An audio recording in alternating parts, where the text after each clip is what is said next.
学们，欢迎来到 Wojak 大学，我是你们的班主任老师。未来的4年，希望我们能一起度过一段美好而充实的时光。既然是新班级，我们先从自我介绍开始吧。大家按顺序来，简单说说自己的名字、家乡，还有对大学的期待。今天 Wojak 教授刚好路过，说想看看新生的情况，大家不要紧张。Wojak 教授是我们学院的资深学者，在科研领域有着丰富的经验，也是多个国家级项目的负责人。大家不用在意我，就当我不存在，专心做你们的自我介绍吧。真的假的？教授还来听我们自我介绍？听说他带的学生毕业后都特别厉害，好像不少人拿到了顶级期刊的论文发表资格。好了，我们开始吧。大家好，我叫张浩，来自于浙江省杭州市。我高中的时候特别喜欢物理，所以报考了这个专业，希望以后能做点研究。我叫陈欣然，来自青海。说实话，我考上 Wojak 大学挺意外的，本来以为要去别的学校了，哈哈。大学嘛，希望能遇到一群志同道合的朋友，一起开黑打游戏。大家好，我叫苏妍，来自 Wojak 省都曼市。从小到大，我一直对学习充满热情，尤其是科学研究，我喜欢探索未知的东西，也希望自己能在学术的道路上走得更远。来到 Wojak 大学，我希望能抓住更多机会，发表高水平的论文，将来能够出国深造，见识更广阔的世界。发表论文，他是认真的吗？才刚入学就这么拼，我连专业课书都没翻过几页。当然，除了学习，我也希望能在这里交到一些志同道合的朋友。未来4年，希望我们能一起努力，共同成长。发表高水平论文Wojak 教授怎么样？这届学生还不错吧？确实是个好苗子。哎，学神，你刚刚是在给自己立 flag 吗？怎么，大学不就是该有目标的吗？是该有目标，但你也太正式了吧？才刚开学，你就要发论文出国了？计划总是要有的嘛。行吧，那你到时候别整天泡图书馆，别忘了我这个朋友。当然不会啦。你们说他怎么回事？都晚上9点了还不走，这是准备常住？大一啊，刚来，进而头正足。我记得我那会也热血得很，现在能少1小时就少1小时。他连仪器型号都不太熟吧？上周我看他花了10分钟调那个低温仪，不过挺拼的，看得我都不敢摸鱼。老师最近经常来这边，他是不是想……你是说他想进实验室？李老师那么挑，本科生基本没戏吧？就算有，也得那种比赛奖拿到手软，推荐信一堆的。听说他开学典礼上说要在本科期间发高水平论文，被系里老师当场点名，这也太敢说了。我没想靠谁的关注，自己努力，是因为我真的喜欢科研，我知道自己还差得远，正因为如此，我才希望现在就开始补足，不是每一步都为了被看见，有时候是为了以后少后悔。则还挺清醒。不过话说回来，你真看得懂这资料？我记得这本讲的是中子散射建模，还看不懂，但可以查。英语差就一句一句翻，原理不懂就看10遍。我不着急，但也不偷懒。哇，狠人！你们是不是有种被内卷的感觉？数据出来了吗？刚跑完一组，在验证模型参数。模型误差控制在多少？8%左右，但还没稳定。太高了，明早前修正一轮，把对照数据也带上。你是？教授您好，我是物理系2025级新生苏妍。苏妍，你就是那个在开学典礼上说要在本科期间发高水平论文的学生？是我。这个名字我记住了，当时你讲得很自信，但我在想，你知道科研意味着什么吗？意味着不断失败，不断修正，重复无数次的验证，也意味着即使熬夜也想弄明白公式的来龙去脉，甚至梦里都在推导。有这份自知不错，但你要知道，坚持比聪明更难得。你准备好了吗？我还不确定我能不能做到最优秀，但我可以保证不会半途而废。苏妍，我实验室明年开放1名本科特招观察员岗位，你可以来申请。真的可以吗？我听说您实验室从不收本科生。规则从不是问题，关键是你值不值得破例。你可别让我后悔啊！这次会议来的教授规格很高啊，李教授、陈教授、王院士，随便哪个都是学术圈的大佬。是啊，能在这种场合拿到推荐，未来的发展绝对不同。可不是吗？有的人才大一就能参加这种晚宴，资源比我们多太多了。确实，我也觉得自己很幸运。不过，要是进了实验室却跟不上大家的进度，那就真的浪费机会了。苏学妹还真是会说话。事实而已。学术圈里真正决定高度的，从来都不是幸运。我有个教授，您今晚的主题报告非常精彩，只是一些研究进展，真正的突破还是得靠大家的共同努力。苏妍，过来。这次会议收获如何？受益匪浅，尤其是几位教授关于人工智能医学影像的研究，让我对未来的研究方向有了更深的理解。能有这样的觉悟。来，介绍一下，这位是陈教授，国内知名高校的博士生导师，他的团队在人工智能医学影像领域处于领先地位。这就是吴杰克教授推荐的学生，年轻有为啊。陈教授过誉了，我只是刚入门，还需要多向前辈们请教。谦逊是好事，但在学术圈抓住机会更重要。吴杰克教授很看好你，看起来你的未来值得期待。谢谢陈教授，我会努力证明自己的。你今晚的表现不错。谢谢教授的引荐。不过机会是相互的，你知道的，学术圈是个封闭的圈子，有人想往上爬，就要有人愿意推他一把。这个道理我明白。希望你能做出正确的选择。我会考虑的。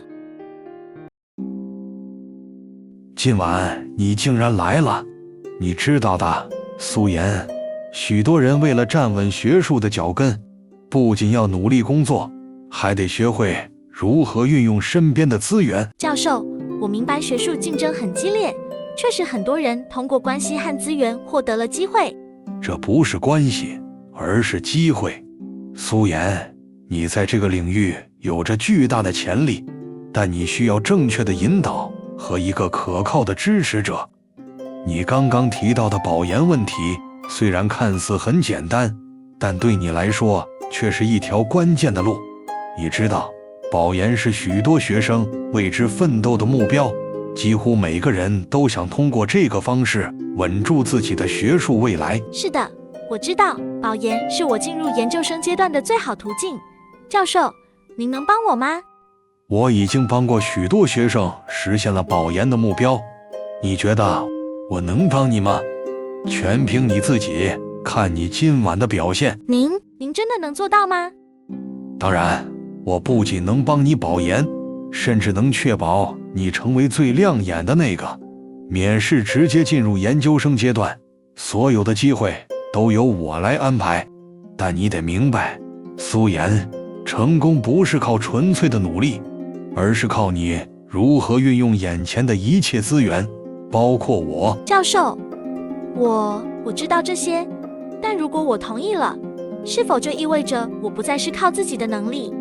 如果你问我成功是如何来的，那我可以告诉你，成功就是要找到一个能够信任的人，抓住机会，做出合理的选择。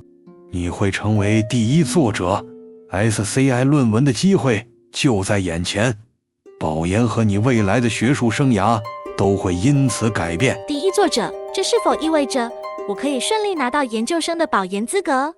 当然，你需要做的只有整理出符合要求的数据，形成一个有说服力的论文，剩下的我来处理。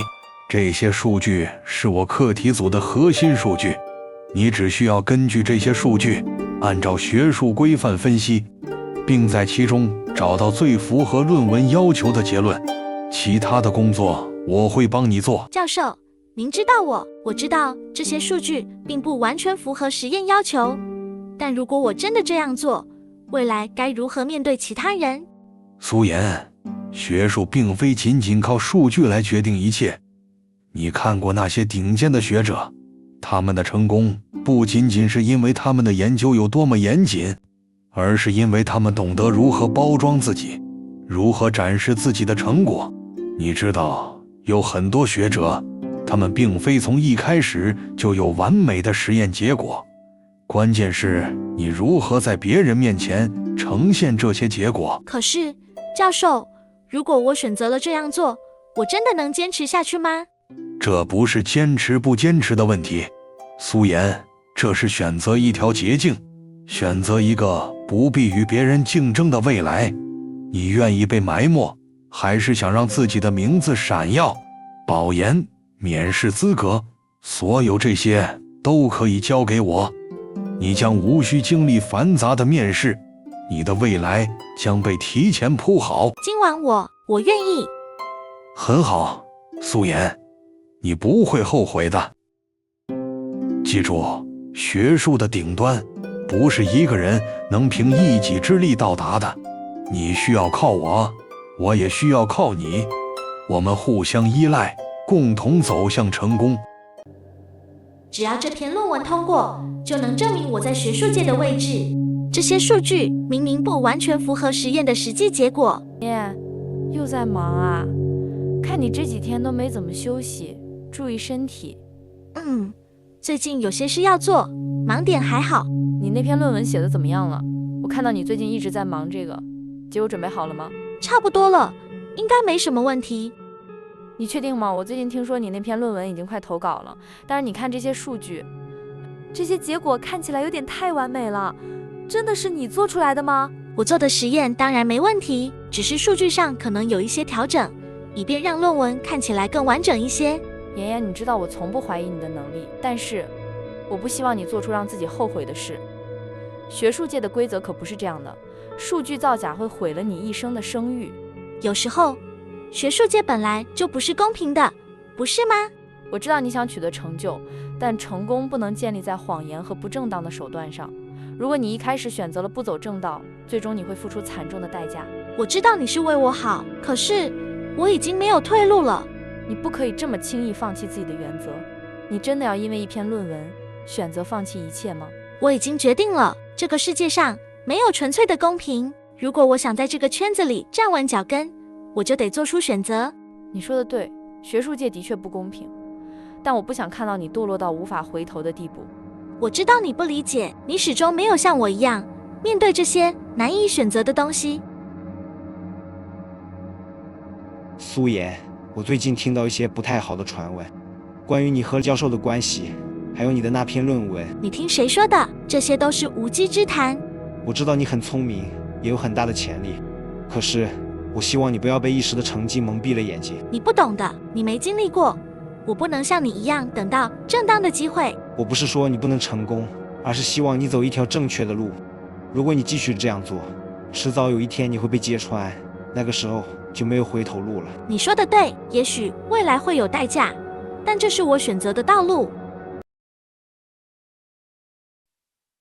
这个名字怎么会出现在账单上？这不对劲，我得打电话问问小王。师母，这么晚了，有什么事吗？小王，我需要你告诉我苏妍论文的事情。这个你为什么突然问起这事？我看过他的论文，也查阅了一些数据。这篇论文的结果完美的有些不正常。我不知道您是不是已经发现了什么，但有些事情不是我能决定的。我不需要你决定，我只要你告诉我实话。苏妍的论文数据不是完全真实的。这是什么意思？数据是伪造的？不算完全伪造，但有些实验结果并不是按照原始数据得出的，而是调整过的。调整？小王，你是学术圈的人，调整是什么意思？你比谁都清楚。所以这是 Wojak 的授意。师母，您是聪明人，难道还需要我明说吗？这么晚了，还在跟谁聊天呢？只是实验室的学生，还有些数据需要确认。是吗？那你是不是该跟我解释一下，这几笔钱转给苏妍的是怎么回事？学术上的资助，苏妍家里条件一般，我作为导师，支持一下学生的研究，也没什么不妥。学术资助？那你是不是也应该资助一下实验室的其他学生？怎么就偏偏是苏妍？你以为我不知道？你跟他的事，你们到底做到哪一步了？你在胡说什么？你自己心里清楚。你为了他，连自己的学术底线都不要了，伪造数据，帮他写论文，给他资金支持，甚至让他保研，这些我都能忍。但你居然跟他搞到一起！你不要无理取闹，学术圈的事情，你不是不知道。无理取闹？你是不是想说，这在学术圈很正常？你是教授，他是你的学生，他才20出头，你摸着自己的良心说，你是真的在帮他，还是在利用他？他的眼神里有敬畏，也有欲望，你还敢说你们之间没有任何关系？你想要什么答案？你知道的，很多学生想要成功，但不是每个人都能熬过那条路，我只是给了他一条捷径。所以你就连人也要资助一下？你真让我恶心。你该学会接受现实了。接受现实？接受你是个学术骗子，还是接受你是个渣男？Wojak，你会后悔的。关于 Wojak 的学术不端行为，我已经提交了10名举报，这其中包括伪造的实验数据、被撤稿的论文、违规申报的项目资金记录。Wojak，作为你合法妻子，我有权揭露你滥用职权，与学生苏妍发生不正当关系。我希望学校能对此展开彻查。我们核查过 Wojak 教授的多项研究项目，发现多组数据与原始实验记录对不上，多篇论文均有造假嫌疑。此外，科研经费流向不明，部分款项流入了与 Wojak 教授私交密切的个人账户，其中一部分款项汇入了苏妍的私人账户。Wojak，你还有什么要解释的吗？在学术上造假也就罢了，你还利用自己的职权和你自己的女学生发生不正当关系。Wojak教授，这件事是真的吗？这肯定是误会，我只是出于指导和帮助他。帮助？他一个普通学生要用10几万科研经费用来买香奈儿，这些是你和苏妍的聊天记录，还有你给他买奢侈品的账单。你以为你删了聊天记录就没人知道？可惜你的银行账单不会骗人。我确实收下了礼物，但 Wojak 教授也不是毫无收获，学术圈也讲利益交换，我付出了青春和身体，他为我提供了平台，这是公平交易。你们简直丢尽了学校的脸面。Wojak，你背着我和学生搞在一起的时候，可曾想过这一天？你以为你的科研成果、你的学术地位，真的都是靠你的才华和努力换来的吗？没有学校给你提供的科研资源，没有我帮你在行政层面扫清障碍，你早就什么都不是。经校紧急研究决定，由于 Wojak 严重学术造假，师德败坏，即刻撤销一切职务，终止聘任关系，通报全校处理。而学生苏妍严重违反校纪校规，涉嫌学术不端，接受不正当利益，造成恶劣影响，开除学籍，永久记录在档。